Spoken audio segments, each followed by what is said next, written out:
the NFC South and the NFC West. Specifically, we're going to start with the NFC South with the New Orleans Saints. When I do my research for the draft, Mel Kiper is a big one that I look at. And I have never disagreed with Mel Kiper more than what he predicts the New Orleans Saints to do. Mel Kiper is predicting the New Orleans Saints to start at the number 9 overall pick with Ole Miss quarterback Jackson Dart. And I think that That's how pick you think is about dirt. Jackson Dart. That is exactly how I think about Jackson Dart at number 9 overall. It is way too early for him to go. He is going to be a day 2 pick. I think the Saints really need to go with offensive line.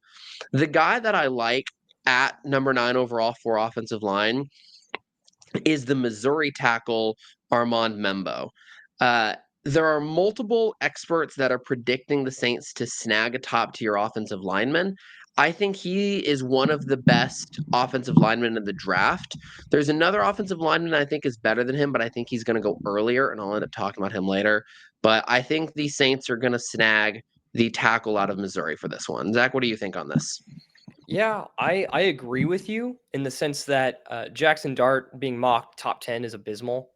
There are so many good players in this draft, and I actually am pretty high on Jackson Dart and his skill level. But top 10, my thoughts on this quarterback class are well known and well documented. I hate it, and I think it's one of the worst in years. And I think that some mock drafts that are being published here in this past week are showing Shadur Sanders sliding into the 20s. And that's why I think a good thing. He belongs in the second round. And so him getting selected at 2 or 3 is absurd to me.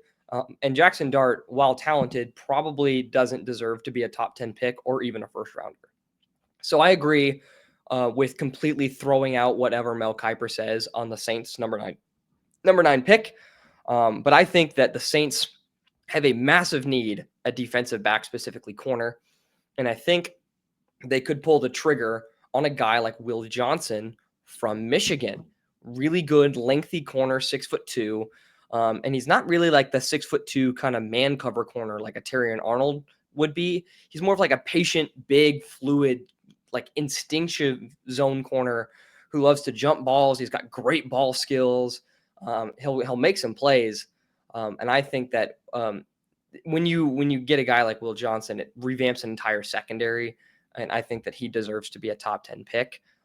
And I think that the Saints would be smart to address defense and kind of kick the quarterback can down the road, just because taking anybody in this draft, unless you trade up, is a mistake. And even if you do trade up, I think that's a mistake. But another option I do think is Will Campbell, who I believe is the offensive lineman you're going to talk about later, being better than Armand Membu.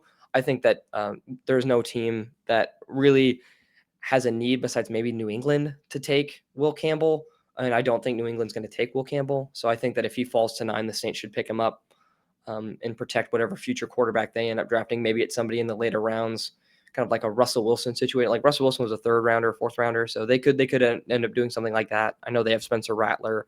So, but yeah, we generally agree. We just disagree on what player and maybe Will Campbell. I mean, Will Johnson, I'm sorry, could go at 9 here. I agree. Will Campbell, the offensive lineman, is absolutely who I was going to say as is better than Membu. I think he will go earlier than 9. I think Will Johnson, I don't think he's going to end up being top 10, but I think he's going to be darn close. He's another guy that I'm going to end up talking about later on. Going to the Saints' arch rival now, we have the Atlanta Falcons. I was talking to a Falcons fan earlier, and he said that defense is the need that they have to get. But knowing the Falcons, he would not be surprised if they draft a wide receiver. A quote, he said, "Don't be surprised if I'm wearing a Luther Burden jersey next year." It's unoptimistic thinking, but I think I give the Falcons a little bit more hope than that. I do personally think they're going to end up drafting a defensive player. I think an edge rusher is the Falcons' biggest need, but I think so many edge rushers are going to go before we get to the Falcons at pick 15. My go-to for this is Will Johnson. I said that I don't think he's going to be a top 10 pick, but I do think he's going to be close. And I think 15 is where he's going to end up falling. I think it's a perfect fit for Atlanta if he does fall that far. And the reason I think he'll fall that far is because I think that the top 10 is going to be stacked with some edge rushers.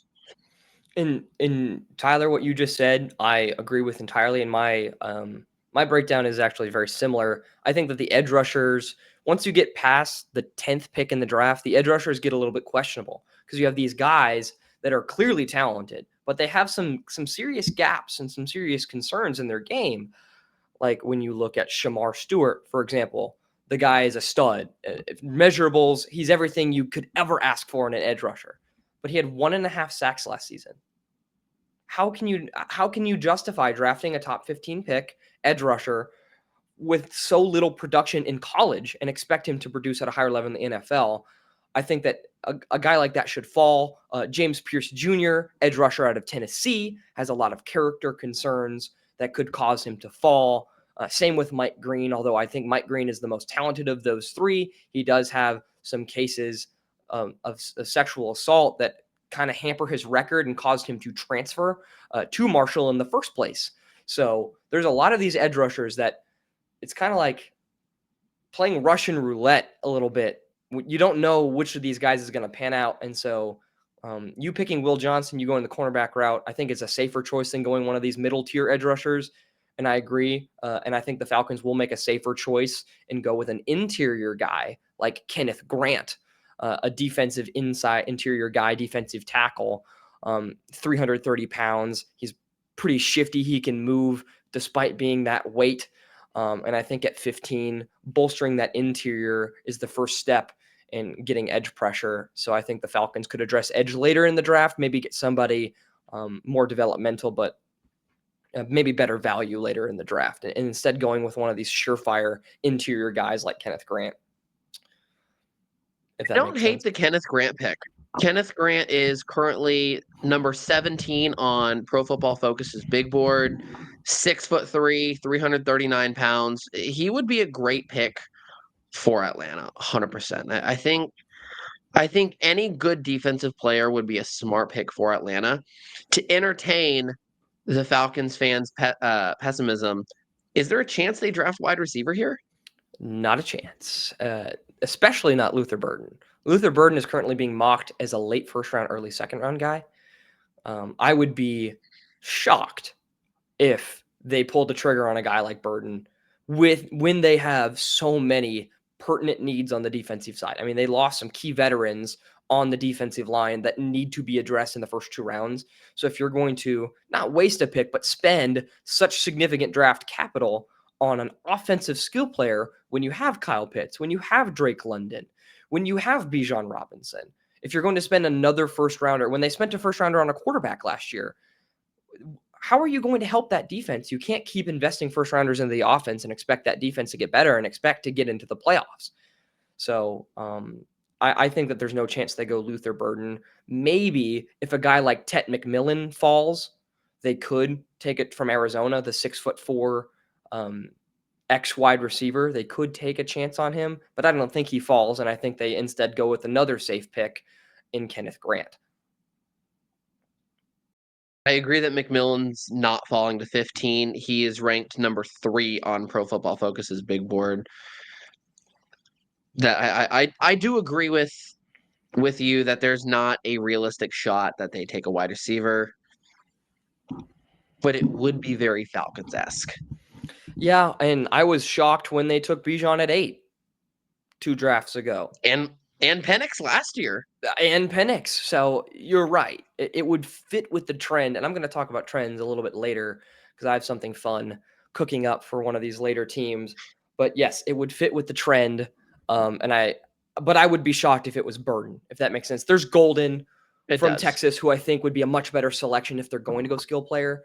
And I also think that Burden is good, but I don't think that he's going to fit with the Falcons. I'm also selfishly hoping that he could fall to Detroit. But regardless of that fact, I don't think he'll be at the selection at 15. But moving What are on your to thoughts oh, go in ahead. Carolina? I Yeah, think you were moving about on to to segue that Carolina. as well. Go Yeah, ahead. I also here's another place where I mentioned Ted McMillan from Arizona. Panthers pick at 8. I think that there's a lot of chances that some other players maybe move up the draft board and Ted McMillan could slip out of that top 5. But definitely not out of the top 10, because if he's there at the Panthers pick at 8, he's gone, as far as I'm concerned. Xavier Legette for the Panthers was disappointing. And I believe that the Panthers could take a chance on another offensive playmaker. Maybe it's Ted McMillan. Maybe it's the tight end Warren out of Penn State. Somebody that I said the Cowboys have a chance of taking, but the Panthers could too. They just need some firepower. But I do think that, once again, this is where one of those high dollar edge rushers goes. Top 10 pick. Panthers' biggest need is edge. I think that it's Jalen Walker. He's a local kid. I think he's extremely versatile, and he's going to bolster a defense that really struggled to get to the quarterback last season. So that's my selection. Jalen Walker out of Georgia. I I actually have Jalen Walker as well. There's another name that I also have. I think there are two guys of that position that could go to Carolina. And it is, of course, Jalen Walker, but it's also Jihad Campbell from Alabama. Mm-hmm. Pro Football Focus is another one that I really look at just to see where are they being ranked, how good are these players when you look at the statistics. So Campbell is at 10 on the big boards for Pro Football Focus, while Walker is at 28. I think Campbell could definitely be a better player, but most of the experts are picking Jalen Walker to go, and they're picking Campbell to be later in the draft. And I was looking at it and I was like, why is that the case? And what I found through my research is that Campbell appears to be more of a Mike and a Sam linebacker, while Jalen Walker tends to be someone that is fresh off the ball. He's stacking the box. He seems to be a lot more elusive. So if I'm a Panthers fan, I'm okay with either of those guys, but those are definitely the two rushers and linebackers that I'm looking at is Jalen Walker and Jihad Campbell from Alabama.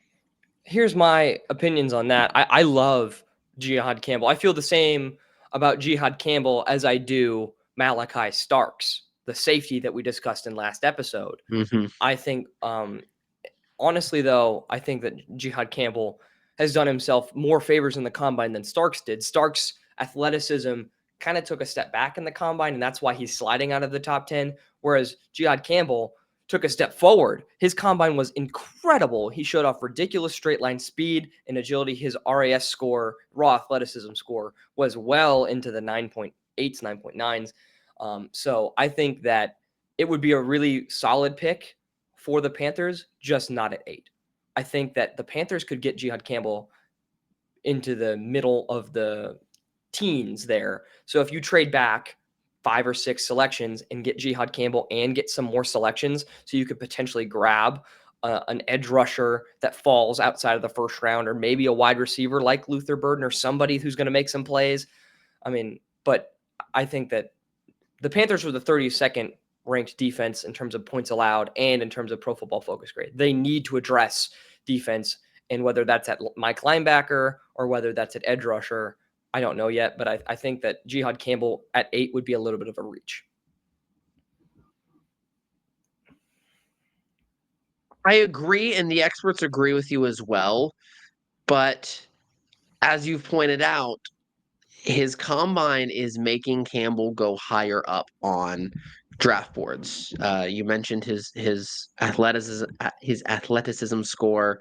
It's going up. I wouldn't be surprised if a team does reach with those numbers, and I wouldn't be shocked if the Panthers are the team to make that reach. Gotcha. And it wouldn't be this first time a linebacker with the last name Campbell, who was off ball, was selected in the first round. Jack Campbell of the Lions was a surprising, shocking pick that through the traditional positional value draft strategy out the window. And Jack Campbell has panned out. He was the only healthy linebacker on the Lions last year and played really well. And I think Jihad Campbell has the chance to be even better than him. So mocking him at 8, I don't think is asinine. I do think it's unlikely. But I really like him as a prospect. So I wouldn't even hate the selection for Carolina. I just think maybe if you move back a couple of spots, he'd still be there and you can grab a pick or two in the later rounds in day 3. But I agree. Jihad Campbell would be a great fit for Carolina. But moving on to, go ahead. Is there a chance that both of them fall? Because you mentioned the other possibility of them if McMillan falls to Carolina. So all of a sudden Carolina picks them. Is there a chance that one of those linebackers falls out of the first round simply for the fact that Carolina didn't pick a linebacker, therefore someone else picks one of those guys later, and then the other one falls out? Absolutely. I feel like once this draft gets past pick 5, every single mock draft is going to be out the window. This is one of the drafts where I think it's the hardest to predict because number one, every single team has their first round pick still. I don't think that this has ever been the case. The last time that we've gotten this close to the NFL draft with every team having their first round pick still was in 1991. And right before that draft, Kansas City traded that first round pick to the 49ers to get Joe Montana. And so they still didn't end that draft with their first round pick. So we right now can mock a player to every team. And I think that has an interesting dynamic to this draft. Additionally, there's a lot of first round grades. I think I have 20 first round grades here, meaning that there's going to be some guys worth trading up for. Some teams going to want to trade back to get away from that, grabbing a second round grade player in the first round over drafting potentially. So yeah, I think that, and for context, Jihad Campbell is one of those guys I do have a first round grade on. So if he falls out into the top 10, outside the top 10, I think that he's going to go pretty quickly. There's some teams there that need a linebacker, notably Dallas and Miami. I'll let you segue us back to Tampa Bay now. I want to get your thoughts on what is happening down in the Buccaneer territory. Yeah, final team of the vaunted NFC South, everyone's favorite overperforming division. I think Tampa Bay has a lot of needs on the defensive side. A lot of those being mocked as edge rushers, but I think that the safety beside Antoine Winfield Jr. has been a weakness. They haven't quite figured it out there in Tampa. And so at pick 19, this is where I think Malachi Starks could go. I talked about him earlier. I talked about him in the last episode. We both talked about how much we like him as a prospect. I think that Tampa Bay will go BPA and will go Malachi Starks here. It's perfect. Todd Bowles loves this guy. I can just see the vision in my head. Pairing him with Antoine Winfield allows Winfield to roam everywhere he wants to, make plays. And I think his measurables line up well to almost like a Kirby Joseph, Brian Branch situation. It's perfect. If they don't go Malachi Starks and Jihad Campbell falls here, it's a no-brainer. They're selecting Jihad Campbell. I just don't think he'll be there. But this is a guy that's widely being talked about as someone Tampa Bay will go after. So those are the two players that I would keep your eyes on if you live in Tampa Bay. It's Malachi Starks and Jihad Campbell. Zach, I think you made a mistake in that one. I think you read my notes when you talked about that because that's almost exactly what I have. I have Jihad Campbell and Malachi Starks both mentioned in my notes. The funny thing is when I talked about Carolina, I talked about multiple picks picking Jalen Walker. Those same mock drafts have Tampa picking Jihad Campbell out of Alabama. I absolutely agree with you that Malachi Starks is definitely their first priority. If he's not there, which I agree, I don't think he'll be there. I'm looking at the draft order right now, and he's such a good player that I don't think he's going to stick around to 19. But there's only a couple teams ahead of him that need a safety, and if they choose to opt out of safety, there is a very real possibility that Malachi Starks falls to 19 and goes to Tampa Bay. If we are correct and that doesn't happen, and he doesn't fall to 19, yeah, that Alabama linebacker is definitely up for grabs in Tampa Bay. If the Buccaneers are set on safety and Malachi Starks isn't there, this is where they could reach on Xavier Watts out of Notre Dame. I would be shocked if that does happen, but there is that chance. I think Starks, Watts, and Campbell are all at play for Tampa Bay right now. Yeah, and I really like the way that Xavier Watts plays football. I just don't think that he's quite justifiable as a top 20 pick, if that makes sense. He's definitely not. Pro Football Focus has him ranked at 40, if I'm not mistaken, on their big Yeah, board.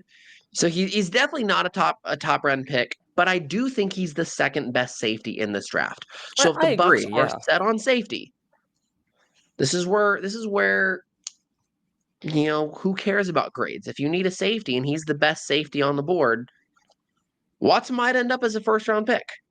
Yeah, and both of the guys that we talked about, Campbell and Starks, have both been mocked many times going ahead. I mean, we've talked about Campbell being mocked going top 10, and we've talked about Starks being a borderline top 10 player. So it's very possible that both of them go, and Tampa Bay reaches on a guy like Watts, because I know they're desperate for that safety duo that can roam the field and allow their pass rush to get home. So I agree with you. I did not make a mistake. I did read my notes, but we did have very, very similar outlooks here for this Tampa Bay team, which makes me feel better because I wasn't super confident about my analysis with them. But agreeing with you does make me feel a little bit better.